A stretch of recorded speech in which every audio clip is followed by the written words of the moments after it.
asalaamaaleykum salaamaaleykum les amis ñu ngi leen di ziyaare di ñëwaat rek encore di amaat ay waxtaan ak yéen parce que comme niñ koy waxee toujours l'heure est grave te saa bu ñu amee xibaar dañuy bëgg a waxtaan ak doomu aadama yi pour ñu xam li nga xam ne moom mooy dëgg bi. xam nga fan yi passé génnoon nañ fi ci affaire kilifa Y'en a marre ki mu seqal problème bi muy Thierno Amadou Diallo ñu xamee ko ci turu Thier donc waa Lëndëmal TV dañu génne woon benn partie vidéo ba ma génn deuxième fois bi ma ne leen deepfake donc doomu sénégalais yëpp am loo xam ne dañ ko doon xaar ci ñun donc ñu pare woon aussi ñun déjà suñu ay arme de guerre am ay armes yu ñu am ñu doon denc ba bàyyi waxtaan bi gën a yaatu ba ñi tallam mi génn tartari ba sonn bu boobaa ñun ñu ñëwaat encore ak ay preuves dinaa leen wax dara tey la personne qui est derrière Thierno Amadou Diallo adduna bi yëpp xam ko muy Elimane Lam. Elimane Lam c'est un jeune sénégalais un jeune entrepreneur sénégalais qui est bien connu au Sénégal mu nekk aussi ci ginnaaw ki nga xam ne moom mooy Augustin Senghor ci affaire li nga xam ne moom mooy président fédération football sénégalaise te dinaa leen woon aussi benn photo boo xam ne kilifa dafa doon signer li nga xam ne moom mooy pétition boobu nga xam ne dafa bokk ci affaire fédération football sénégalaise pétition bii ngeen gis kilifa di ko signer lii pétition la lii ça n'a rien à voir avec les pièces de vente de la voiture lii pétition la bu kilifa doon signé ci affaire fédération football contre ki nga xam ne moom mooy tey Augustin Senghor mii nga xam ne moom moo fi nekk. xam nga vraiment il faut que sénégalais yi ñu am loo xam ne dañ ci yeewu tuuti xam nga Thierno Amadou Diallo lu muy liggéey day louer ay appartement meublé ay personnalité sénégalaise te vidéo bi mu yor du vidéo kilifa képp de. dafa yor ay vidéo yu bare ci ay personnalité gis nga Elimane Lam moomu keroog bii nga xam ne waa ji mi ngi dem di cambrioler këram xamoon na ne Elimane Lam nekkul ci kër gi guddi googu ndax daf ko loué appartement meublé Elimane Lam nekkoon fa di defam ay ñaawteefam ak ay jànqam. Il faut savoir que ce Thierno Amadou Diallo était bien préparé benn nag am na ñu wax leen ko léegi Thierno Amadou Diallo crime bi mu def crime bi nga xam ne moom la ñu def ñu war ko cee tëj war nañ ko tey tëj lu mu tuuti ñaari at waaye ñaari mois lañ ko condamné te dina génn ci ay fan yu tuut yu néew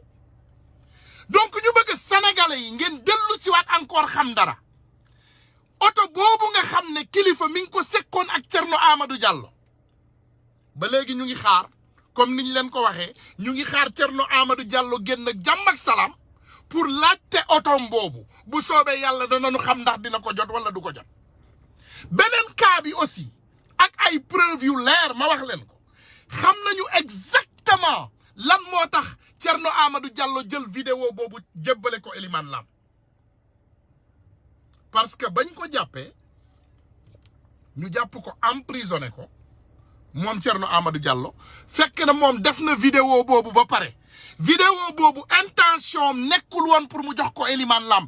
intention vidéo yooyu yeneen intention la ci amoon yu gën a mag Elimane Lam mais toujours ñoom comme dañu nekk ay nit ñoo xam ne dañuy bëgg a fabriquer dara pour seen ay intérêt personnel te Elimane Lam est une personne qui reçoit des marchés du gouvernement du Sénégal donc évidemment day bëgg loo xam ne day neex gouvernement Sénégal pour mu continuer koo jébbale ay marché am donc Thierno a donné cette vidéo à son avocat pour mu dem négocier libération ak Elimane Lam et Elimane Lam a pris cette vidéo et il l'a exploitée au maximum parce que pour moom bu jëlee vidéo boobu nga xam ne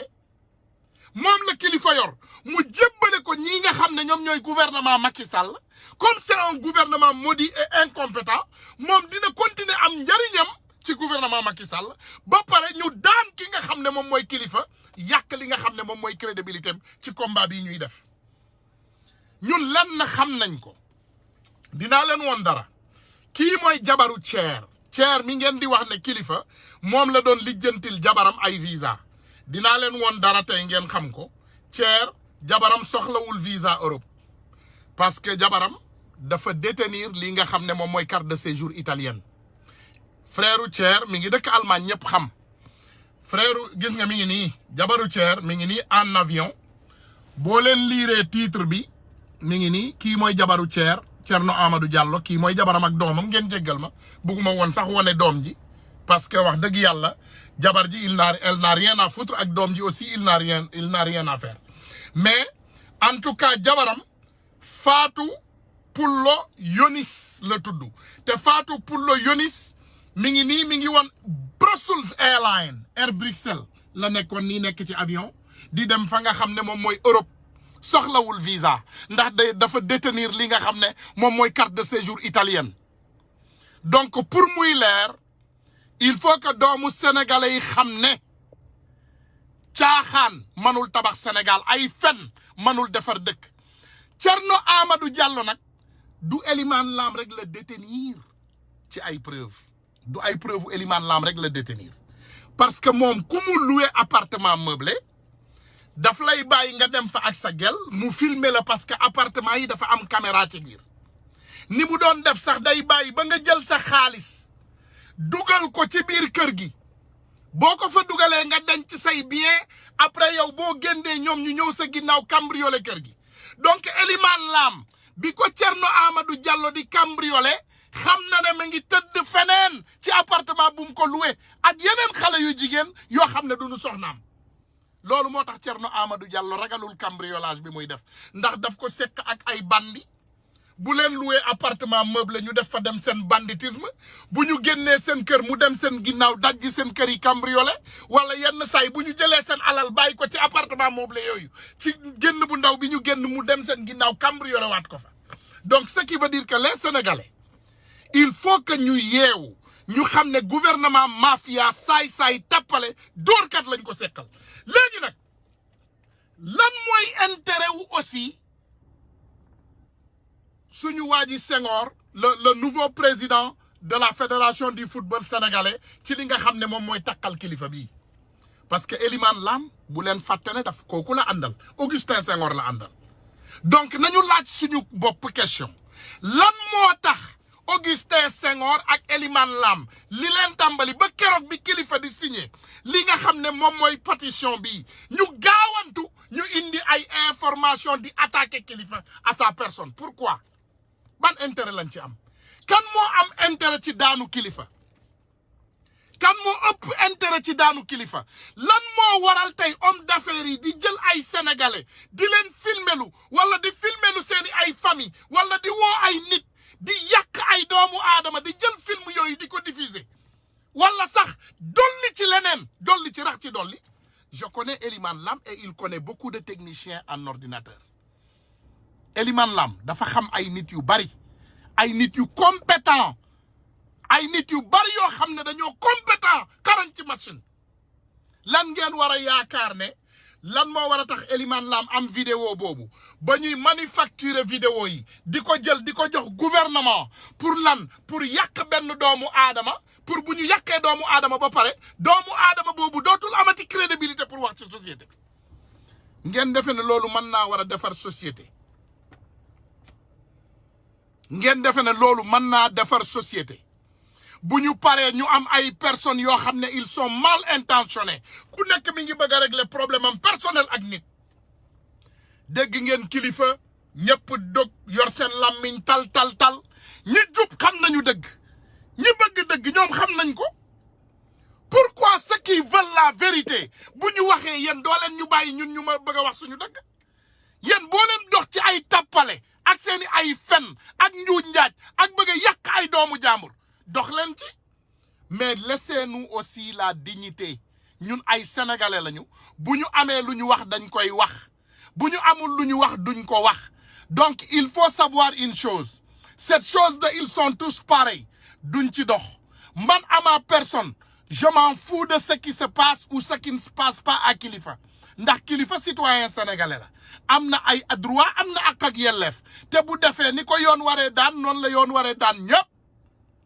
mais duñu toog jël ay doomu aadama fabriquer ay fausse information ngeen jël ay caaxaan di ko teg ci ay ndodd doomu aadama pour ay intérêt personnel. Elimane Lam nag li tax mu def ko ñun xam nañ ko parce que nous on connaît Elimane Lam à sa personne. duma ci xuus nag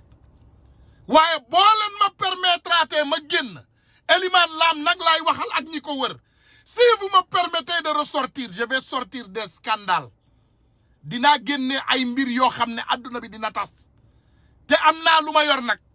am naa ci ay bomb yu ma toog yu bari te fan yëpp maa ngi liggéey am naa ay bomb yu bari yoo xam ne maa ngi ci toog te maa ngi koy waaj a exploser te bu génnee moom mooy raw bombe atomique xam leen li ngeen xam te bañ a xam ñun li ñu xam te ñu ngi xaar te xaaruma lu yàgg nag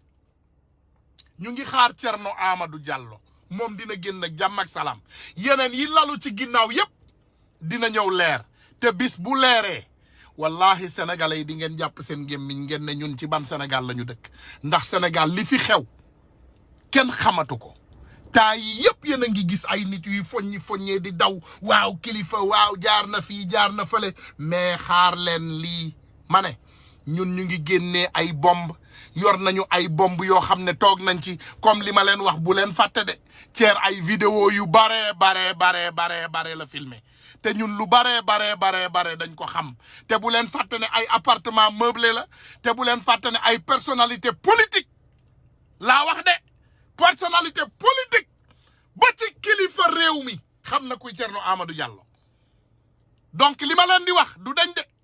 bu leen fàtte ne ba ci kilifa réew mi laa la wax kilifa est-ce que war naa ko tuddee kilifa réew mi ba ci Macky Sall njiitu réew mi ba ci Macky Sall am nañu ay dossiers yoo xam ne dañ ci teg suñu tànk te bu ci yàlla àndee lépp dina leer benn par benn bu leen ko fàtte nag lépp dinañ ko leeral Thierno Amadou Diallo woo affaire kilifa woo affaire Elimane Lam woo affaire personnalité politique yi woo bu leen fàtte ne Elimane Lam comme ni ma leen ko waxee waa ji dafa xam ne du fanaan këram lan moo war a waxal waaju lan moo war a tax waa ji xamul pour kooku fanaan këram lan moo war a tax waa ji xam ne Elimane Lam fanaanul këram fan la Elimane Lam fanaan na génn wax ko sénégalais yi il est marié de 2 femmes il n'a qu'à nous dire où il a passé la nuit ba waajooju xam li nga xam ne fa la Elimane ay star nag ay star musicien aussi ay superstar musicien xaaral ma dolli ci superstar Elimane Lam ay xaritu superstar musicien la Sénégal il est l'ami des superstar musiciens te xam nañ ne kuy njuuj njaaj doo yóbbu xale bi sa kër les appartements meublés on les connaît et Thierno Amadou Diallo était bien équipé day jël appartement bi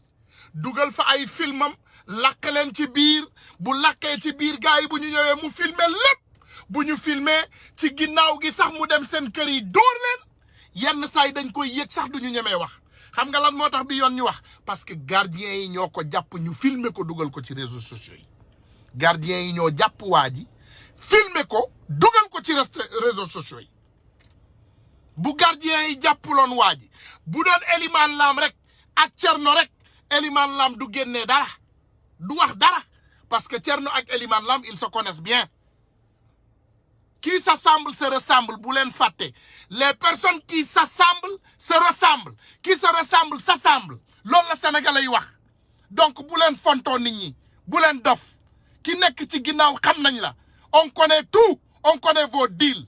te wallahi billahi tallahi lazim encore une fois yor nañu ay bombe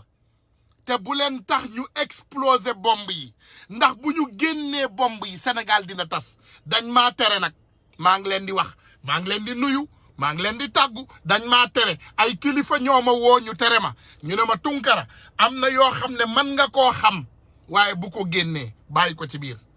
ndax yàlla du lépp la bëgg ñu koy génnee sur le terrain public